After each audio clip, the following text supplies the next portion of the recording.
I'm from Stacktown. We taking investors who want stocks. I wanted to see the world, so I got on the block.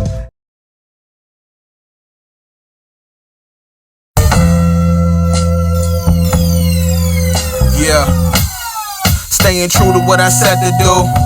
Knowing God with me, nothing's impossible. I got a couple haters, that ain't nothing new. You don't fuck with me, I don't fuck with you. I never been a backseat rider, I always had to own the ride. The shit separated alive from the job. I'm built to survive till the day I go, making the best of the days with the breath I woke with. Gave a woman my heart and she broke it, but I'm glad it happened and let me to focus. And I'm almost there, get the rose petal ready. Same nigga since day one, never petty. Like the classic battery, I'm ever ready. In this cat and mouse game, Tom and Jerry, I paid my dues. On the way to the top, nobody gave it to me, man, I earned my spot. And I stay on the grind, you know that. Equipped with intelligence like Mr. Spock. A complex human being, the Lord BJ Rock. They can't do nothing with me, this makes them mad. Throwing salt in the game, I swear niggas is crabs. So I catch them in bushels and slow cook they ass. Or jab, uppercut, right hook they ass. You can laugh now, but you sort of cry later. While I'm laughing at you like, hi hater, bye hater, see you later. Got them hotter than the equator. And the equation is don't front on the boy. I understand the vital element is war, and I'm willing to take it there at any cost. By any means necessary, taking a loss. You better step light when approaching the made man. You can't talk to me like them, we ain't cut from the same cloth.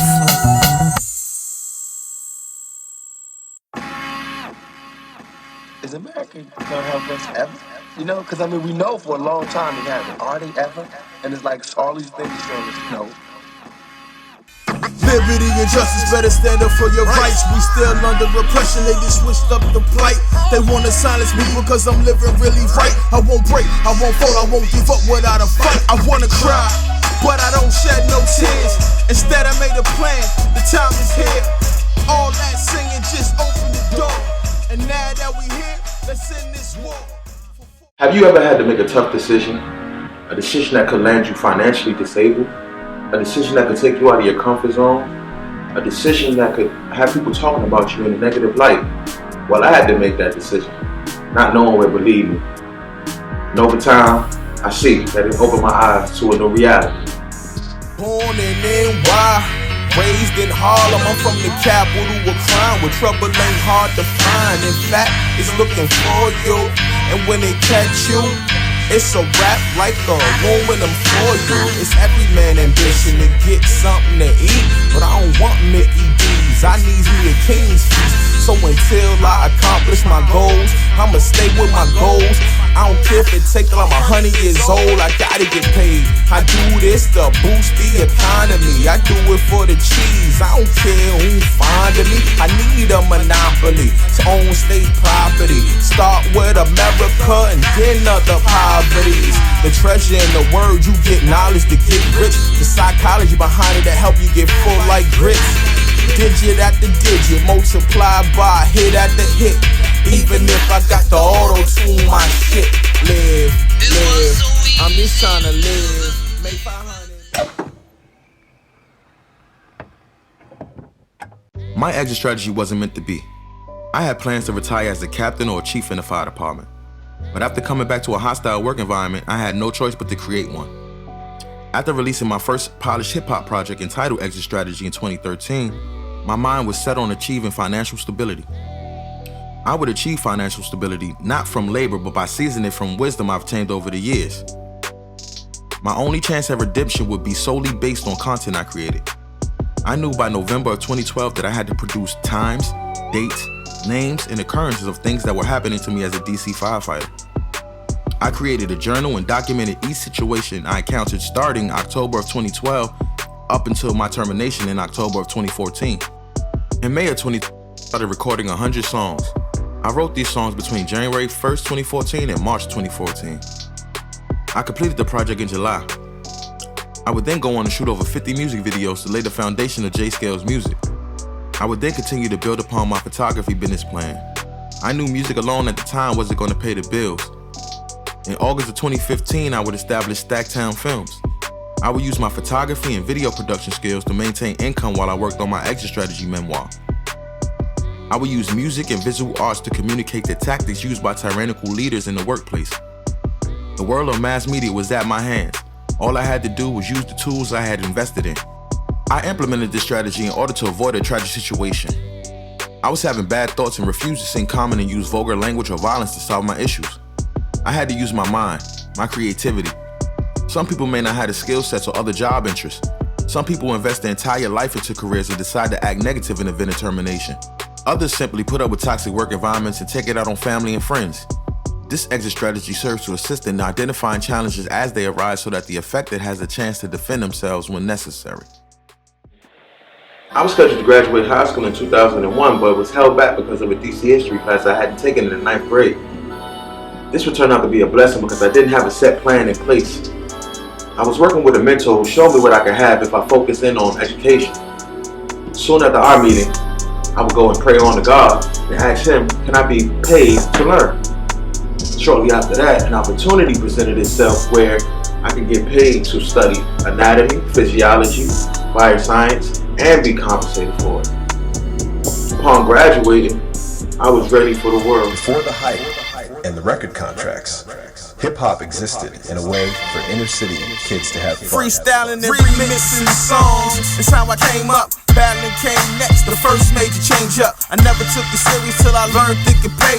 And since that day, things ain't never looked the same. I had to learn the business cause I knew I'd have a shot. I've been dreaming of this day before Biggie and Pop. When Run DMC first came on the scene, I'm like, man, I could be on MTV and BET. Living the rapper's dream. Money, hoes, and clothes in the fastest V's. Pool in the house, big screen TVs. 100 acres of land with the ATVs. Caught up in material wishes, I almost lost focus. Think about money, having focusing on the wrong shit.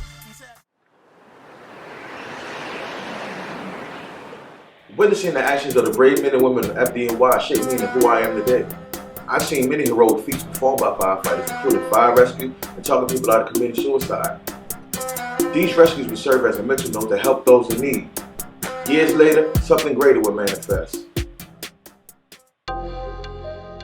If you ask me what I wanted to be as a kid, I would tell you a space cadet or an entertainer.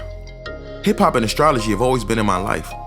Whether it was pulling encyclopedias off the bookshelf and diving into other galaxies, or turning on the radio and listening to the good sounds of boom bap, my destiny was pre-written. It wasn't until my coming of age that I would find my true calling. Little to my knowledge, being a cadet was in my near future. In my 11th grade year in Easton Senior High School, I had a dream I was a firefighter. It was so vivid I could smell the smoke. Later that year, a former graduate visited the school in the fire department in uniform. He explained that he was a cadet and would be graduating to the rank of firefighter EMT. I was intrigued and wanted to learn more. He gave me the telephone number and I was able to get the information that I needed. The next year, I would meet Sergeant Joe Morgan. He let me know what I needed to do in order to prepare for the cadet program. I took heed to his words and followed through on my part. On July 15, 2002, I would officially become a Washington, D.C.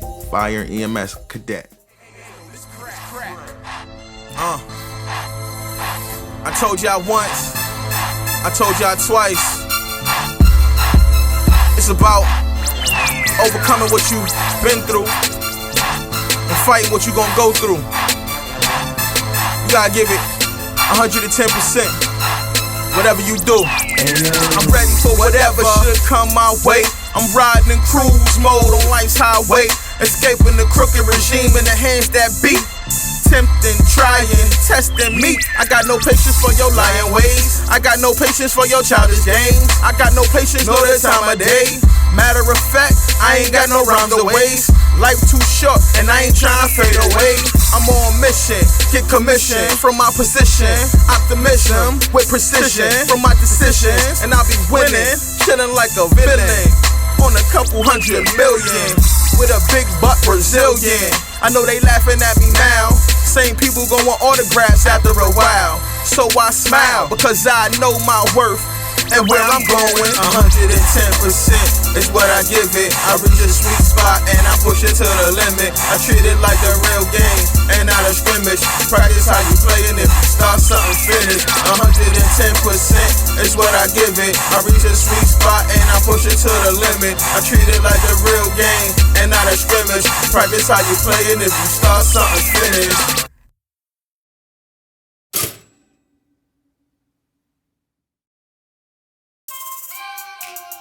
On July 15th, 2002, I began the DC Fire and EMS Cadet Program. I was going from high school into the big leagues.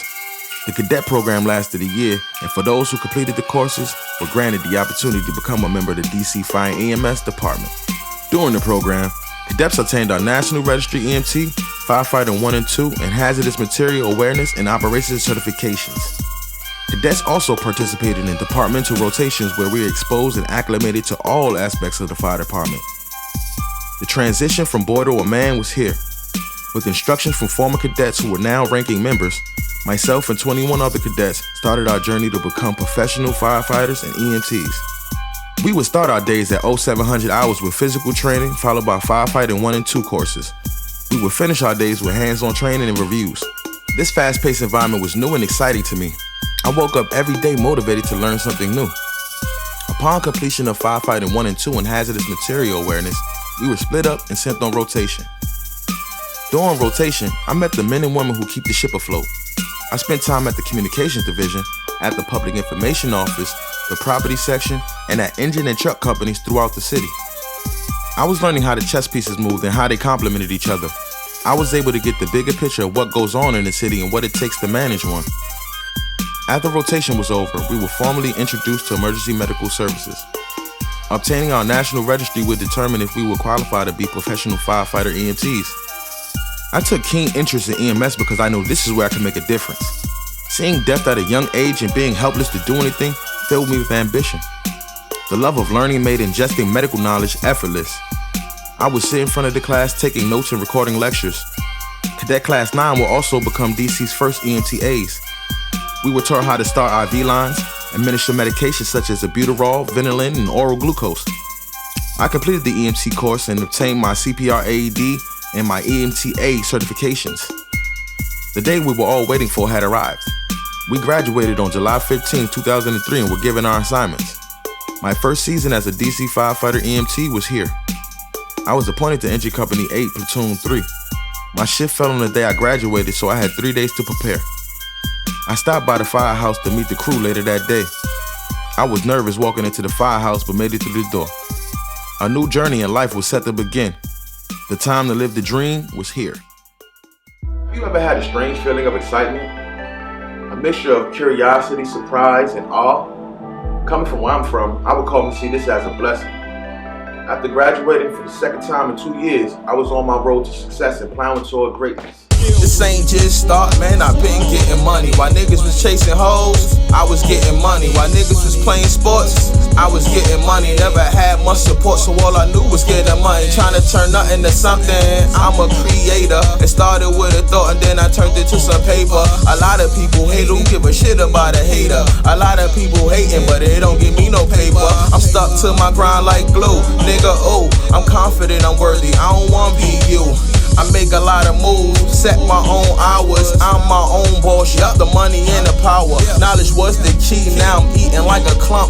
The only thing left to do is get money like a Trump. It started with a vision, sitting at my kitchen table. Now I'm living proof, you wanna eat, you gotta be the label. It's where I mastered the plan at. It's where I counted my math at.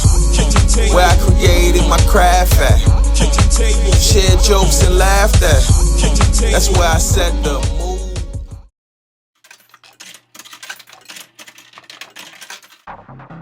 The day I had been waiting for had finally arrived. My first tour of duty was a long one, to say the least. I arrived at the firehouse at 0500 hours. I relieved the layout man and went over the piece with the wagon master. While performing our daily cleanup, our first call came in. We didn't get a chance to eat. The calls kept rolling in. In total, we ran 23 calls. This included a car fire at 1 a.m. I would learn to drink plenty of water, eat oatmeal, and have trail mix and peanut butter jelly sandwiches on deck for peak hours. This was just a taste of what was to come. I would see and learn many things in the coming months. The call volume offered a wide range of fire and EMS calls that were useful in gaining experience. Every tour of duty was different. This is the pace I needed, having no prior firefighting or EMS experience. As a probationary firefighter EMT, we had monthly tests.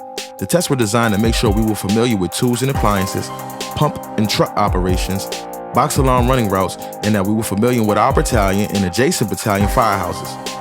In total, we took 7 tests. On average, I scored low 90s. My wagon driver would always push me to do better. I wouldn't realize what and why he was doing what he was doing until many years later. Upon completion of my probationary period, I was detailed to Ambulance 30 for 6 months.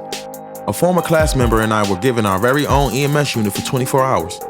We were both top of our class, him being closer to 1 and me being closer to 5, yet we still complimented each other on the unit. We were 2 20-year-old young men trained to serve the citizens of Washington, D.C. On one of my off days, my partner was visiting the firehouse and called and told me I was being transferred to Engine 5. I took it as a joke, but he wasn't playing. I rushed to Engine 30 to see the transfer list, and it was so. The next tour of duty, I asked the chief why I was being transferred. He stated I was the lowest man in the company. The following tour of duty, I was involuntarily transferred to Engine 5. I was crushed. My new life in the 5th Battalion was very discouraging. I went from gaining much needed experience to maybe 10 calls a month. This was ideal for a person who was about to retire or had no interest in the job, but to me, it was devastating. I only had a year and a half on the job. I quickly put in transfer requests but was denied. At that point, I accepted I would be at Engine 5 and decided to make the best of it. At Engine 5, I had a lot of time on my hands. This is when I dedicated myself to studying department manuals. My former wagon master embedded in me to stay in the books. I knew I wouldn't be running calls and gaining much hands-on experience, but I always had to be ready. I requested drills and we would practice different scenarios in the firehouse. I also had to learn the 5th Battalion's area. Engine 5 was a slower E1 wagon. I found it easier to handle than Engine 8's 2003 Pierce. A plus about being at Engine 5, I was able to get more driving time. Instead of having to drive my personal vehicle to learn the district like I did at Engine 8, I was able to drive Engine 5 every shift because of the lower call volume. This is when I fell in love with driving the engine. Fall of 2006, I enrolled in school for television production. I took studio, field, lighting, and audio classes. I earned my certifications and focused mainly on producing music and promo videos for local artists. I would also fall in love with photography.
One tour of duty while in the firehouse, my lieutenant showed me a few images he had taken. I was intrigued by the images and asked what kind of camera he was using. I looked into purchasing one, but $700 wasn't in my budget.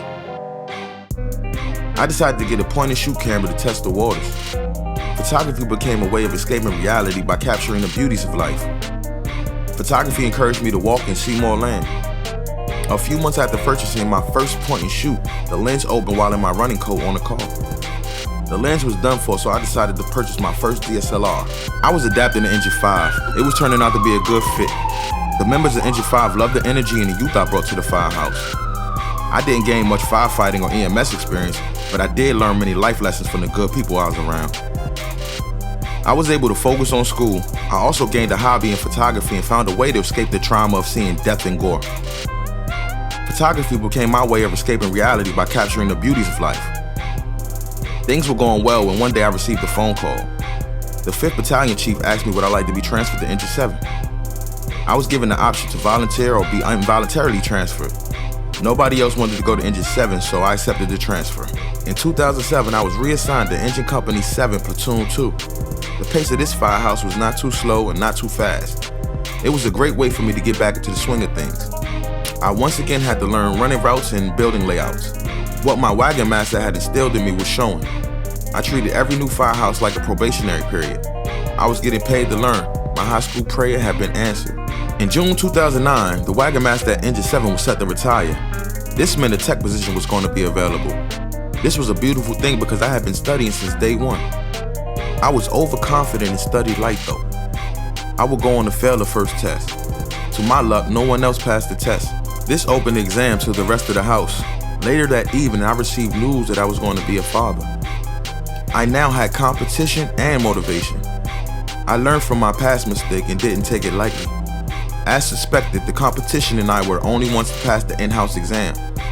We were ready for the training school portion of the test, but just when things seemed sunny, a storm was headed this way. They got me really high. They got me feeling like I'm really feeling like they got me really high. They got me feeling like I'm really feeling like turn me on, baby. They got me really high. They got me feeling like I'm really feeling like they got me really high. They got me feeling like I'm really feeling like I'm feeling fuck the world. Just keep my dough. And if she ain't got benefits, man, fuck that hoe. I'm back on my bullshit until the day I blow. Cause if the bull don't shit, man, the grass don't grow. I'm feeling fuck the world. Just keep my dough. And if she ain't got benefits, man, fuck that hoe. I'm back on my bullshit until the day I blow. Cause if the bull don't shit, then the grass don't grow. Shit is getting ugly, trust me, it must be. Cause young and moving up in the world, a place I must be. I held back for a reason, it wasn't the right season. I had to get a big bowl and all the right ingredients. I had to learn obedience, cause I don't like to be obedient. Especially when you gotta listen to these idiots. This silly shit's ridiculous. I try to be inconspicuous, but every time I look around, bloodsuckers trying to stick to this.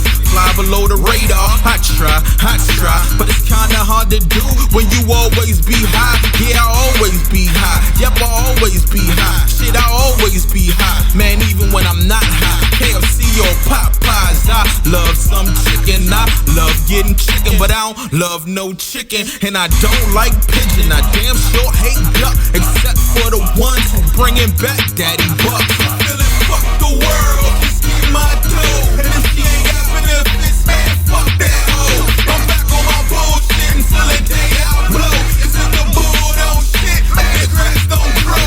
I'm feeling fuck the world. Just keep my dough. And if she ain't got benefits, man, fuck that hoe. I'm back on my bullshit until the day I blow. Cause if the bull don't shit, then the grass don't grow. Get your money up, you better get your money up. Focus on your goals and forget all of the funny stuff. Brilliant if you work smart, okay if you work hard. But shame on a nigga who shit around and jerk off. And it's none of my business, just stay from around me. Cause I don't need that negativity to surround me. I'm on a mission and any obstacles I crush them. In 28 years I become colder than a Russian. And this life of sin that I'm living in got my mind in a state where I constantly repent. Looking at my life in this world that I live in, like, why did I bring a child into this shit? It really got me tripping. No more filling pop prescriptions. Re-strategizing cause now I'm living for her. So whatever I do, know I do it for her. Because I've never known love like this before. I'm feeling fuck the world. Just keep my dough. And if she ain't got benefits, man, fuck that hoe. I'm back on my bullshit until the day I blow. Cause if the bull don't shit, man, the grass don't grow.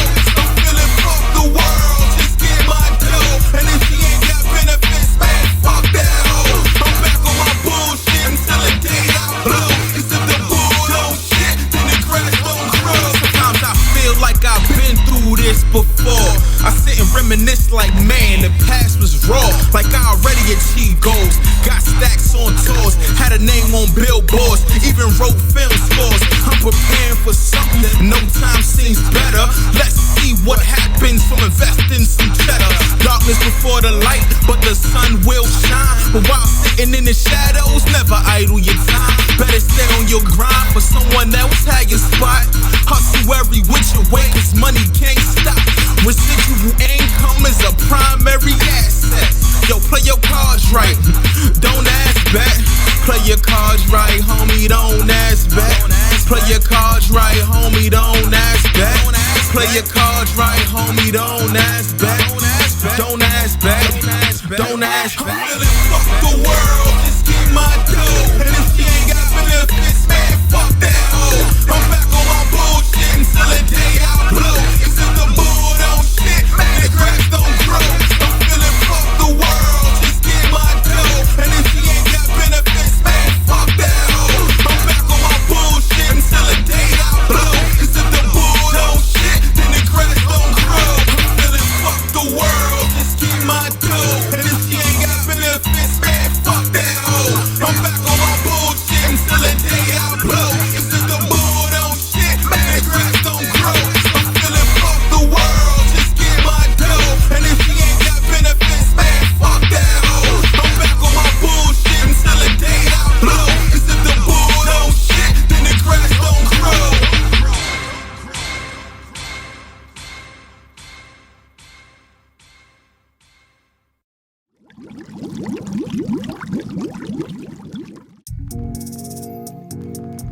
By May of 2010, I was experiencing fatherhood for the first time.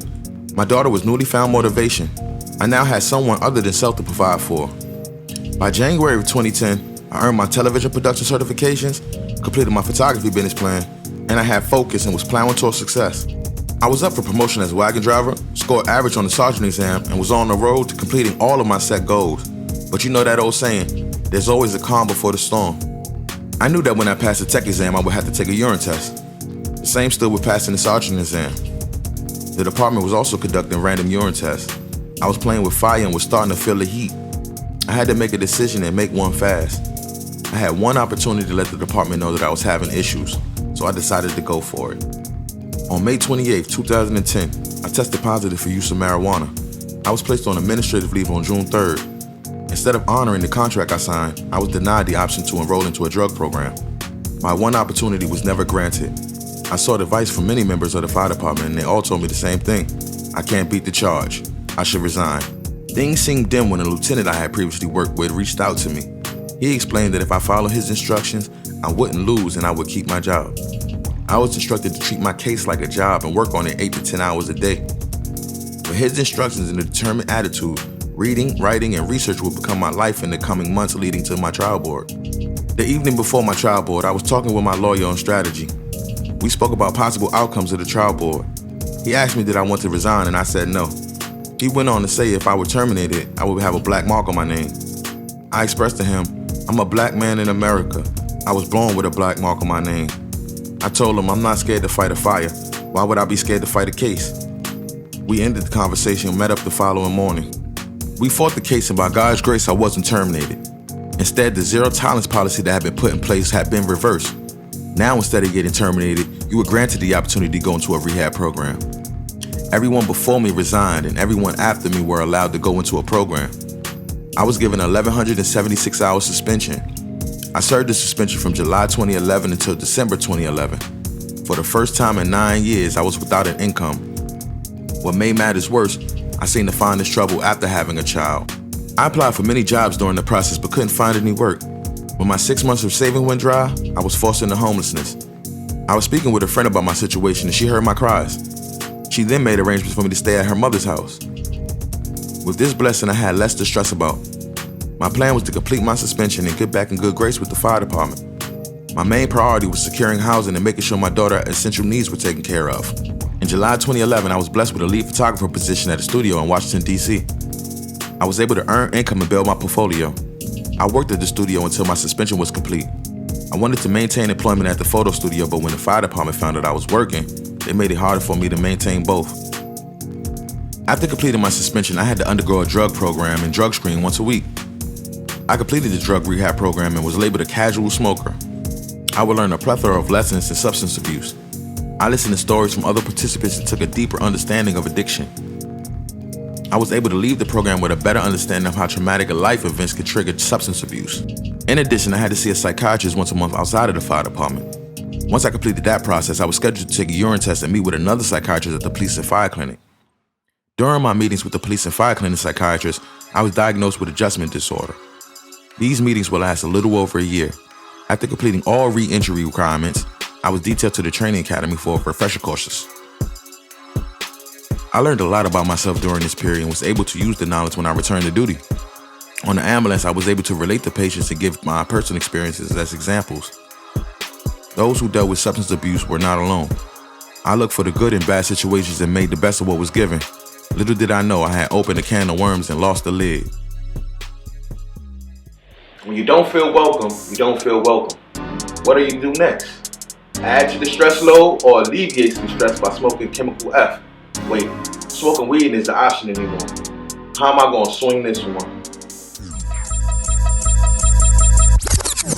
Yeah, I'm about to just take y'all with me and welcome y'all to my world. Learn y'all something so y'all can know. If you don't know, now you will. Do I seem a bit arrogant because my confidence boosted? A lot of sober thoughts now that I'm not getting zooted. 10 years out of high school and I'm seeing the change. Looking at the world different, everything is so strange. Back in the days, I would've robbed and snuffed you. If you ain't had no money, that was the reason I cut you. Middle finger in the air, I didn't give a fuck true. A nigga was hungry, feel the wrath of my struggle. Growing up, it wasn't all bad, we had some good times. But that was when we was eating popcorn and watching Good Times. And I'm still growing, people could think what they think. Cause when it all boils down, I drink what I drink. What I eat don't make you shit, stay out my biz. Stop watching me and take care of your biz. Invest time in something positive, cause fronting's only gon' lead to a negative. They don't know the pain I feel. They don't know shit way too real. They don't know the tears I've cried. They don't know how I survive. They don't know I'm mad stressed out. They don't know I smell yet pout. They don't know that I'm on the edge. They don't know because I hold my head. Every day is something different. Another mission, I can't get caught slipping, so I pay attention. Stacking up my cheese to take trips to Belize. It's gonna take a little longer because I ain't flipping no keys. But best believe, when I get to where I'm going, my fam straight. Make sure I leave with some bread so I know that my fam ate. The world's on my shoulders, but a bridge press of that dead weight is making me stronger and much more deadly. I rock on a rocky path, watching out for vultures, snake rats and crabs. Can't fold when it's time to jab, cause if you do, you gon' be somebody fool, and that ain't cool. I remember when I was young and I was dreaming to be everything that I am, because the dream is me. My goals I accomplished once I scheme. Thank the Lord when I wake up and do my thing. They don't know the pain I feel. They don't know shit way too real. They don't know the tears I've cried. They don't know how I survive. They don't know I'm mad stressed out. They don't know I smell yet pout. They don't know that I'm on the edge. They don't know because I hold my head. Really, if you knew the things I've been through, then you would understand why I have this mental. It's survival of the fittest in this wilderness we live in. You gotta be an eagle or hawk, not a pigeon. When the hawk get mad, he smashed the pad, leaving the victim bloody like maxi pads. I remember back in the day I had some friends, but soon as I got money, envy set in. Jealousy soon follow, it's the raging man. All I could do is rebuke and chop off the hand. It hurts when it's the ones you love who curse you. You show a nigga love, but still he got the nerve to speak foolish, like I'm supposed to be quiet. Sometimes I feel like people want me to be violent, display my rage, react like Blade, and knock off they head like Johnny Cage. They don't know the pain I feel. They don't know shit way too real. They don't know the tears I've cried. They don't know how I survive. They don't know I'm mad stressed out. They don't know I smell yet pout. They don't know that I'm on the edge. They don't know because I hold my head.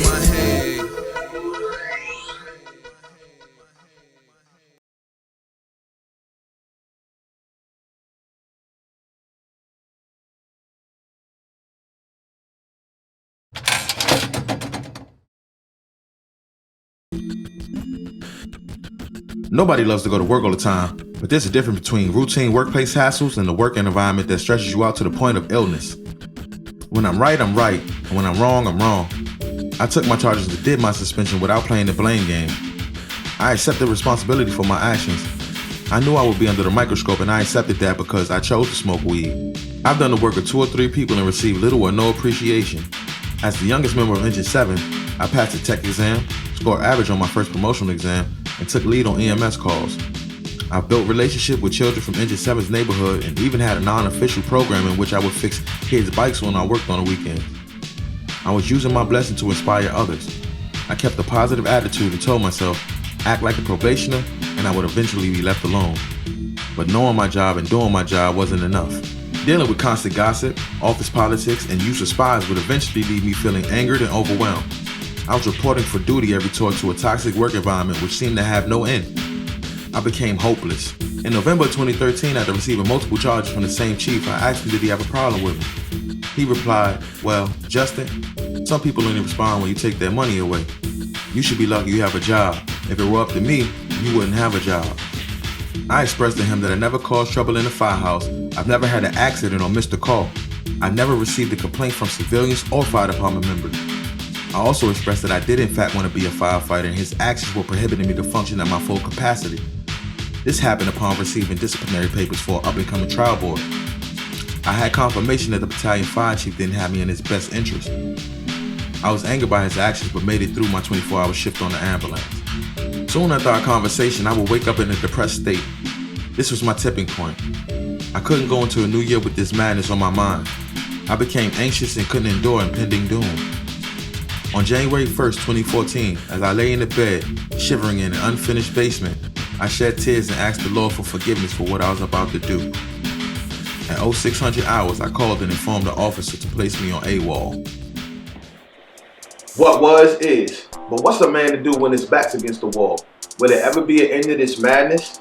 When life hands you life, live.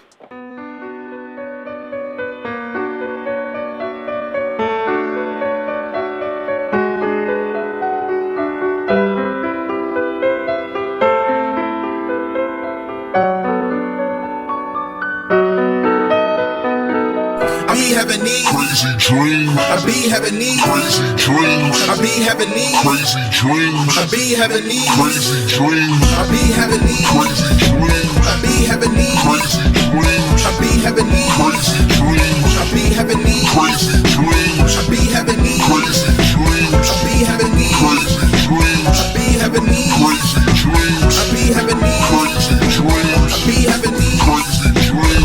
having these Crazy dreams. I be having these Crazy dreams. I be having these Crazy dreams. I had this crazy dream. I woke up and it made me think what was really in store for me. Cause I've been on a mission since my APGs. Graduated to my XYZs. Then I learned about my 1, 2, 3s. I got in tune with my 4, 5, 6. Then a young nigga got caught up in the mix. All because of a snitch. No, I can't blame that snitch. Cause it was my fault. I was caught up in that shit. Led by temptation. I lust for the dough. My feelings are my feelings. And a man shouldn't be broke. I be having these Crazy dreams. I be having these Crazy dreams. I be having these Crazy dreams. I be having these Crazy dreams. I be having these Crazy dreams. I be having these Crazy dreams. I be having these Crazy dreams. I be having these Crazy dreams. I be having these Crazy dreams. I be having these Crazy dreams. I be having these Crazy dreams. I be having these Crazy dreams. I be having these Crazy dreams. I be having these Crazy dreams. I be having these Crazy dreams. I be having these Crazy dreams. I had this crazy dream that the closest people next to me was really the ones who was plotting on me. Now I ain't paranoid, but I don't want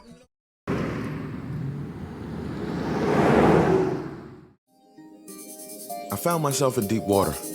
I spoke with friends and coworkers who all felt I should file a grievance and/or complaint. At this point, I became disengaged and anxious at work. I was having a bad feeling about things and saw no light at the end of the tunnel. I was isolated and detailed to Ambulance 3 more than average. I felt the negative energy when I walked into certain firehouses. The offensive comments and jokes about my bad boy time created a hostile environment. It was a challenge for me to keep focus. I've been called incompetent and made to look as a liability. These series of incidents has not only left me mentally but also economically injured. My reputation has been damaged as well. I have been tormented to the point where I lost all hope in being a firefighter. The spreading of malicious gossip and rumors made the work environment uncomfortable.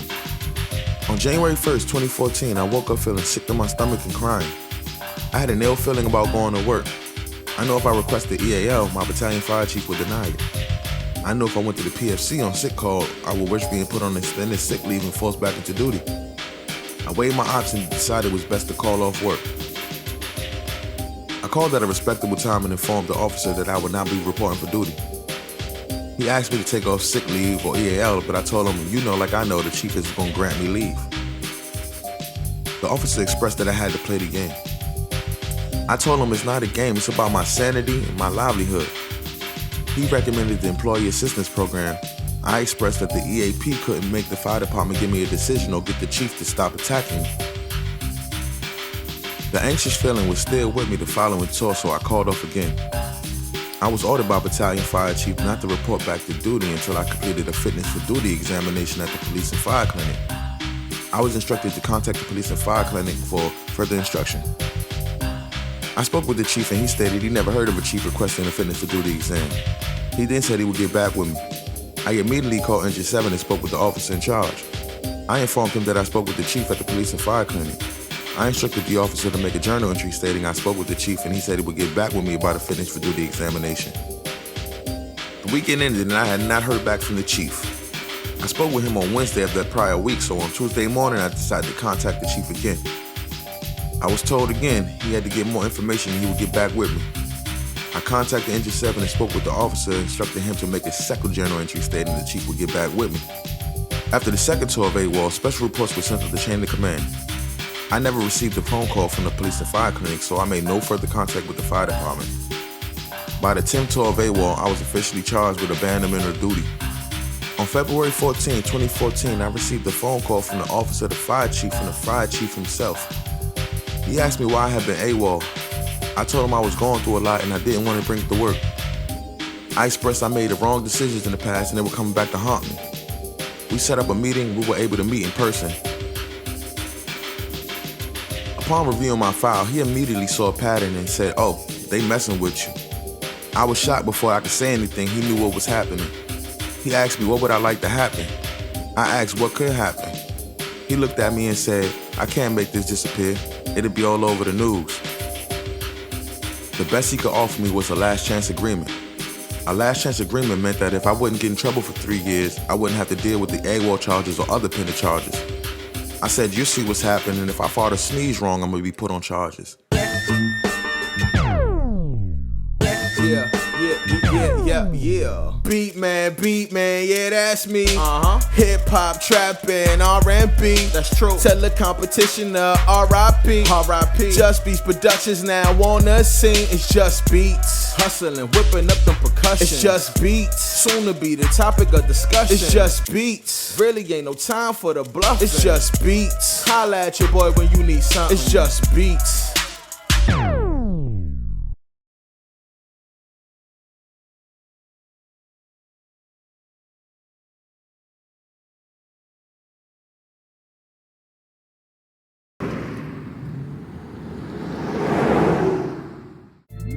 I decided against the last chance agreement and asked the chief could he get my decision for my other trial board cases. I wanted to get what was coming to me over with. From that point on, I knew I had to activate my exit strategy. At the conclusion of my suspension, I called and spoke with the chief about my duty status. I wanted to know his instructions for my next tour of duty. He laughed and said, "You're not just gonna walk back in here and get a check." I told him it's not about a check, it's about your instructions. I asked him again, "What are your orders for the day?"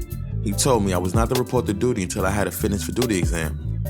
I then informed him that the chief at the police and fire clinic said he never heard of a chief requesting a fitness for duty exam. I then asked him what is my status going to be for the day. He replied, AWOL. I asked him how can I be charged with AWOL when I'm ready to report for duty. I then said, okay, I'll take the AWOL charge, and we ended the conversation. 2 hours later, I received a phone call from Engine 7 officers stating that I had been placed on administrative leave. I remained on administrative leave for 2 tours and received my second suspension of the year. I received a 180-hour suspension from my February 2013 trial board. I served that suspension from April until May 4th of 2014. On May 1st, 2014, the tour before the completion of my suspension, I contacted the battalion fire chief and asked him what was his instruction for my next tour of duty. I was instructed once again to schedule a fitness for duty examination. On the morning of May 4th, 2014, I received a phone call from Engine 7's officer. He informed me I was scheduled to work at 1,900 hours per telestaff. I immediately called the battalion fire chief and asked him what his orders were. He looked on telestaff and saw that I was scheduled to work and told me he would call me back. Minutes later, he called back and said the deputy fire chief overthrew his orders for a PFC evaluation. I informed the chief I was unprepared for duty and would not be able to make it to work at 1,900 hours because of the last-minute notification. He said I must come to work tonight or I'll be placed on AWOL. I expressed to the chief, I know you're trying to hurt me. I just did a 240 and 180-hour suspension and you would see me do more? I then told him I would see him at the trial board. I called and informed the officer to make a journal entry stating I was denied EAL and I would not be reporting to duty tonight. I assumed duty the following tour. I stayed in full duty status until June 6 when I was placed on administrative leave for being arrested. The matter was resolved and I went back to full duty July 4th. I was at work until July 24th when I received notification from my September 11th, 2012 trial board. The final decision was a 436-hour suspension. I also received notification of yet another trial board. I was charged with AWOL on May 4th, 2014 at 1,900 hours and the conviction of a felony. I was never charged with a felony, but charges were exaggerated. This was usual with this chief. The day I signed for my suspension and notification of charges, I asked the chief did he think a 436-hour suspension was fair. He said no. I also learned he was being transferred to Battalion 5. On June 26, 2014, my abandonment of post-trial board was held. I pled not guilty and gave my reasoning. I expressed that I felt sick to my stomach on the morning of January 1st, 2014. I provided evidence that after my second tour of duty, my chief ordered me for a fitness to duty examination. I presented email evidence that I was ordered to the police and fire clinic by my chief. While on the witness stand, the battalion fire chief lied on the record saying he did not order firefighter Justin Scales to the police and fire clinic for a fitness to duty examination. When evidence was presented that he did order firefighter Scales to the PFC, he admitted he indeed ordered firefighter Scales to the PFC. Engine 7's officer testified that the battalion fire chief ordered firefighter Scales to the PFC. The officer also testified that firefighter Scales should have been placed on administrative leave. Both the battalion fire chief and Engine 7 officer testified that firefighter Scales has never had a work performance issue. They both testified that Scales got along well with others. They also testified that firefighter Scales was a good worker when he came to work. The officer also testified that in the 2 years that I've been back, he's only worked with me about 10 times. The exact opposite of the history what his special reports read. The battalion fire chief at the police and fire clinic denied that he spoke with firefighter Scales on any occasion. This is with phone records and journal entries provided. Engine 7's officer testified that firefighter Scales placed himself on AWOL and that the battalion fire chief would deny EAL request. He also testified that he didn't feel safe going to the police and fire clinic in fear of retaliation. On the morning of October 12, 2014, at the conclusion of my 436-hour suspension, I learned that I was terminated. After providing evidence that I had not intentionally abandoned my post, the trial board panel decided against me. This decision came after the battalion fire chief lied on record. The trial board panel found enough reason to end my 12 years of service. Although I had lost the battle, all hope wasn't lost. I gathered copies of medical records, emails, phone records, and other papers to assist with my appeal. I had a to-do list given by the fire department. I was to return my gear, EMT and CPR cards, get signatures from human resources and other departments. I had 30 calendar days to appeal the decision. I filed an appeal a day late because I believed that the notice read 30 business days. I then learned I had to appeal that decision. I appealed the decision, but the motion was denied. I had let certain victories slip through my fingers. I grew up young and dumb, but still played my part. Graduated to the majors, I must be smart. Exploring new levels, trying to break through the ceiling. My attitude is winning, fuck your feelings. The world is unforgiving, so bitter the truth. The best thing for me to do is give it raw on the both. I learned a little something as I aged, I grew.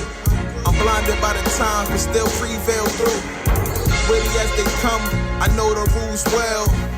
So it's only right to break them, show and prove. I ain't pointing the finger, no woe is me. My mama ain't raised a sissy, ain't no hoe in me. If you slap my face, I'll give you the other cheek. But after that there is World War III. Blood and fire, If you come at me, adios amigo. C'est la vie. I used to be the realest nigga until I learned something. Now I'm a real one. That's how I earn something. Most niggas fail, cause they ain't learned nothing. Others they sell, turn nothing to something. The real one. I'm an East Coast God, you gon' know about I pop up out of thin air like poof, voila. I wear a long beard like I serve Allah.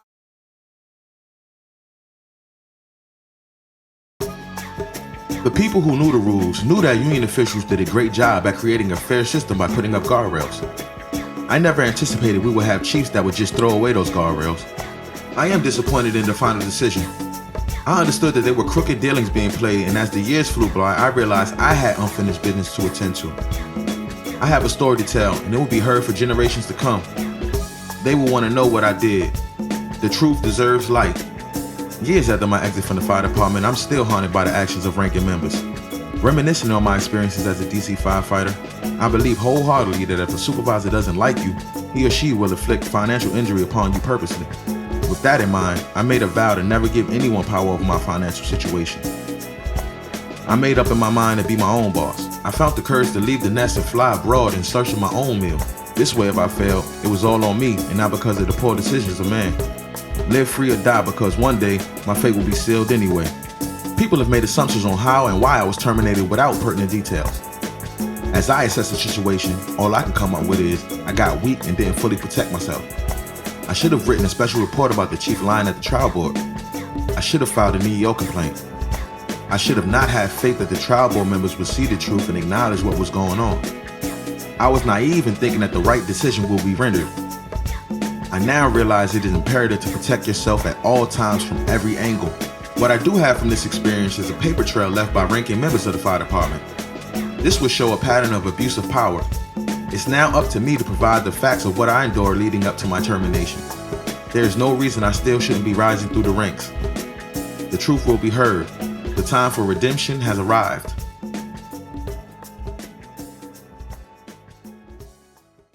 I'm maintaining, keeping my head above water, but treading in these waters that leave you in shape like no other.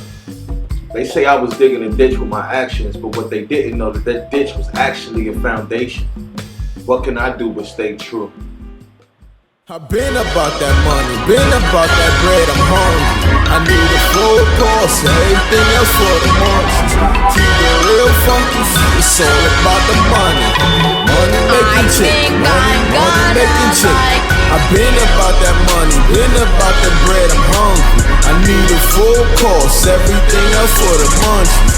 Keep it real funky, it's all about the money.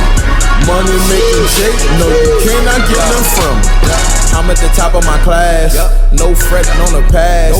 The pass is the pass, on the quick fast, I'm tripling up on the cash. 160 on the dash, I'm from a town that's stash. All I know is that, gotta get the cash. Yeah, I need the bag, so I get the bag. Please do not play with my money, no. That's when I turn to a donkey. Ain't no time to play, money making J. When it come to bread, I'll break your face. Ain't about $1, I ain't tryna holler. Need 20 stacks, then you talking proper. Stick the gossip, flip a profit. Bitcoin, I'll get your stock tips. Been about that money, been about that bread, I'm hungry. I need a full course, everything else for the munchies. Keep it real funky, it's all about the money. Money making Jake, no you cannot get none from me. Don't like it, love it, got to get it, fuck it. When it come to duckets, root out all the suckers. Niggas be in the way, bitches be in the way. These are obstacles I maneuver through a day. Watching out for the snares, will the beast and the bears. Watching out for the serpent, know we near somewhere. Staying fit in the jungle, call it the boy you rumble. Ball in your hand, shit you better not fumble. I've been about that money, been about the bread, I'm hungry. I need a full course, everything else for the munchies. Keep it real funky, it's all about the money. Money making Jake, no you cannot get them from me. Family moving up in the business. I know you don't look after family. What family you talking about, Ice? Fuck, I look invisible, nigga. Oh, I'm broke, baby. I ain't got no money. Bullshit. I see you shining, nigga. I can smell a motherfucker with money. Even Ray Charles can see you got money.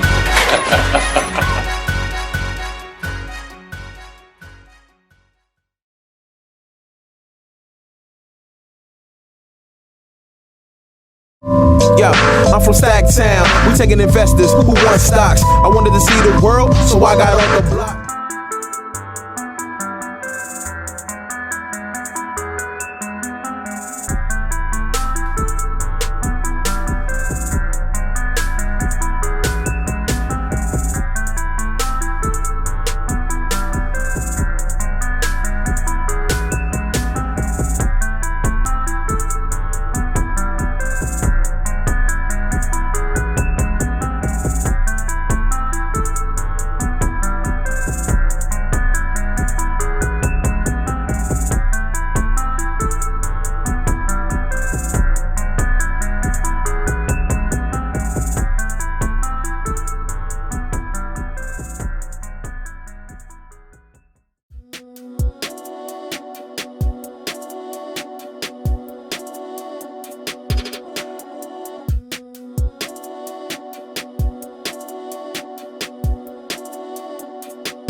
Yo, I'm from Stagtown. We taking investors who want stocks. I wanted to see the world, so I got on the block.